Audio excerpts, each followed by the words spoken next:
You ever feel like you're carrying a weight you didn't ask for? Like the universe decided you're meant for something big, but forgot to send you the manual? Like you're stuck in a town too small for your dreams, with people who look right through you? That was me, Ethan, in a nowhere place called Dust Creek, Nevada, where the desert stretched wider than my patience, and the only thing louder than the wind was the gossip. This is the story of how I went from being the guy nobody noticed to the one who turned the whole town upside down, a story that's raw, messy, and still makes me wonder if I did the right thing. I grew up in a faded ranch house on the edge of Dust Creek, where the sun burned your skin and the nights left you shivering. My mom was a diner waitress, always humming gospel tunes, and my dad was a trucker, gone more than he was home. Me? I was the kid who'd climb the water tower at midnight, sketching ideas for inventions, wind turbines, solar rigs, stuff I'd never have the money to build. I wasn't like my cousin, Sarah, who could talk her way out of a speeding ticket and had half the town wrapped around her finger. Sarah was the star cheerleader, town council darling, the kind of person who'd smile and get what she wanted. I was just Ethan, too quiet, too weird, always feeling like I was meant for more but stuck in the middle of nowhere. By 27, I was fixing fences for the Dust Creek HOA, a job that paid just enough to keep the lights on.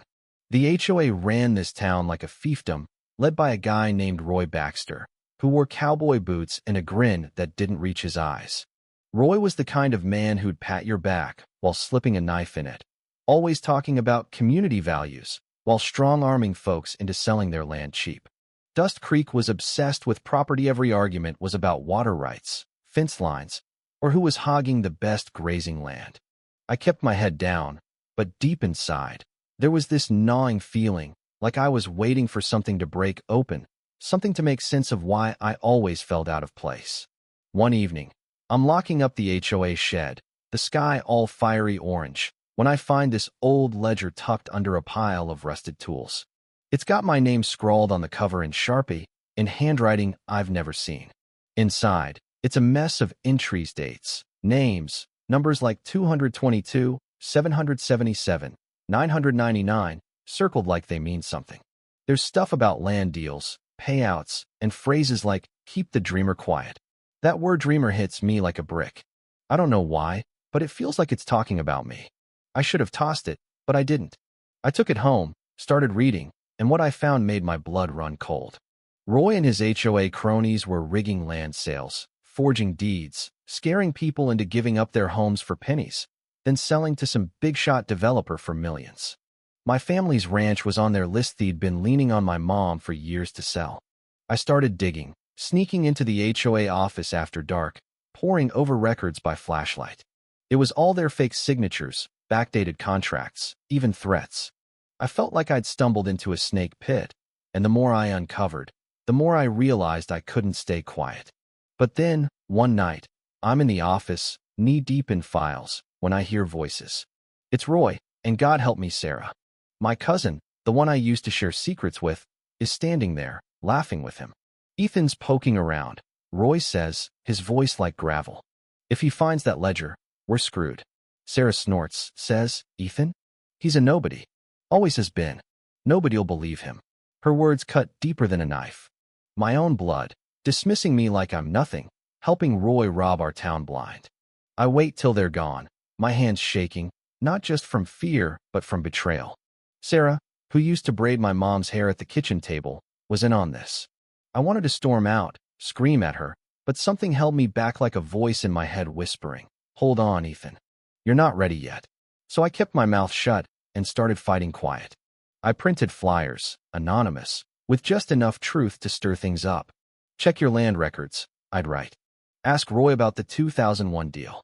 I'd leave them in mailboxes, pin them to bulletin boards, watch the town start to hum with questions. It worked.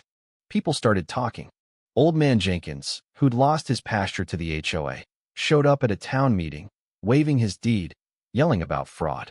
The diner was alive with chatter, folks wondering who was behind the flyers.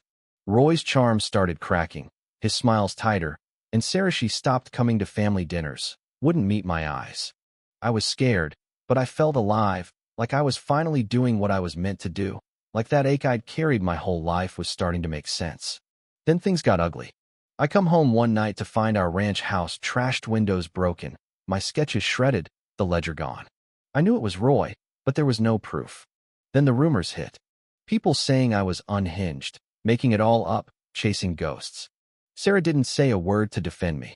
Mom begged me to stop, tears in her eyes, saying, "Ethan, you're tearing us apart."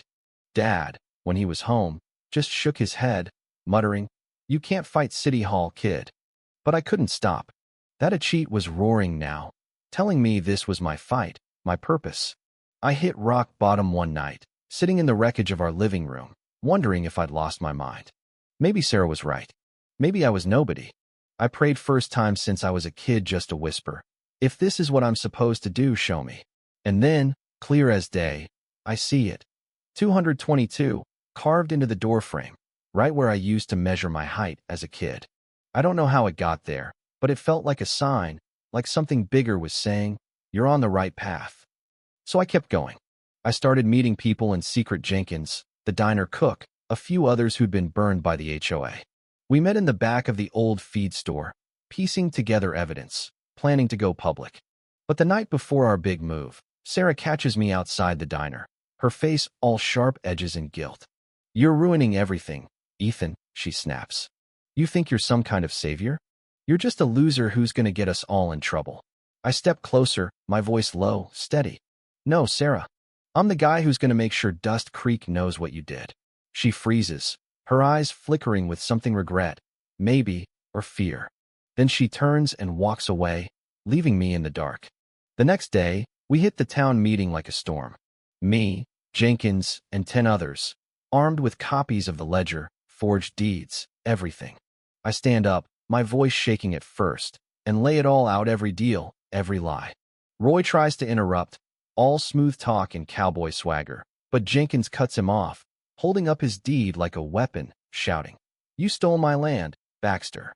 The room explodes, people yelling, demanding answers. Sarah's there, in the back, her face pale, eyes on the floor. By the end, Roy's done, his empire crumbling. He skips town that night, leaving his fancy boots behind. The developer deal falls apart, and Dust Creek starts picking up the pieces. Sarah and I were barely family now. She sent a text, something about being sorry, about getting caught up in Roy's promises, but it's hard to forgive when trust is that broken. Mom's trying to mend things, but it's slow. Dad just nods now, like he's proud but doesn't know how to say it. Me? I'm not the same Ethan. That a cheat's still there, but it's different now, like it's not just pain but purpose.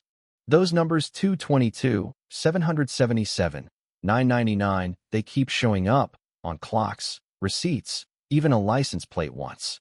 I don't know if they're coincidence or something more, but they feel like reminders, like lanterns lighting my way, telling me I'm not alone. Dust Creek's changed too. People nod at me now, call me by name. I'm not just the fence fixer anymore, I'm the guy who stood up. But it's not all hero stuff. Some folks grumble, say I stirred up too much trouble, that I should have let sleeping dogs lie. Maybe they're right. Or maybe they're just scared of what happens when you stop swallowing lies. So, I'm asking you, what would you do? Would you stay quiet, let the Roys and Sarahs of the world win? Or would you fight, even if it meant losing people you love? Drop a comment. Tell me what you think about standing up, about betrayal, about finding your place when the world wants you small. If this story hit you, share it with someone who needs it. Hit subscribe, stick around because I'm not done yet, and I've got a feeling there's more to this fight than any of us know.